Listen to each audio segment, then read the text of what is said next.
I thought, then my mind started thinking, how can I get the most out of this interview? And obviously I'm Melbourne based. So I'm like, well, Tassie aren't going to be in Melbourne. So I booked a couple of flights over to Tassie, the Monday after, and went into Jackie's HQ, and just Scott really started to open up after about 5 or so minutes. Talking about his childhood. I think he lost, his younger sister and his mother at a really young age too. So he started to open up about, how that impacted his life. And, I think he said something along the lines of, he just used basketball as his escape. He just used to go outside every day after school and just shoot, because it's the only way he could really get outside his house. So, the grief that was going on around him and his surroundings, his family, which was a pretty incredible story. And then, the NBA and things like that. And then we very briefly touched on the championship and got his thoughts on Jack McVeigh's Game 3 winner. He was very, very brief and very quick on that, but I was stoked that I could get something out of him on that. But Scott was phenomenal.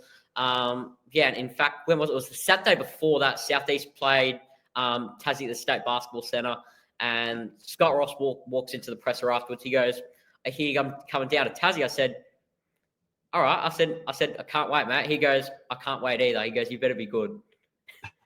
Which was phenomenal. And then to follow that up, the second presser that night was Josh King, who I'd say I've got a half decent relationship with since he first walked in. I'll chat to him, before and after every presser. He's an incredible dude as well. He goes, "Max," he goes, "where have you been the last month?" I said, "Max, you guys have been on a road stint for 3 weeks." He goes, "Yeah." He goes, "You haven't been at the last 2 SBC games." I said, "I was told that there was no media allocation left and that it was all exhausted." He goes, "Man," he goes, "Are you going to be at every single other game this season?" I said, "I'll be at every single other game this season apart from and playoffs." He goes, "Good." He goes, "I want you there." That's awesome.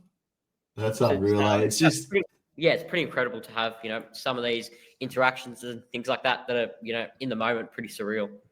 No, definitely. I think that sort of story. I just want to shout out that episode with Scott. I listened to that episode, and it was an incredible episode, and you got to see the raw nature in which Scott was talking about. And every man and his dog has tried to reach out to the Tasmanian Jack Jumpers, and also a massive shout out to Crystal as well. She's doing an incredible job there at the Tasmanian Jack Jumpers, and is still continuing to do that as well. And we've had a good relationship last couple of weeks, as you'll see over the next couple of weeks. Plenty of Tasmanian Jack Jumpers coming on the show, but Scott's an incredible character.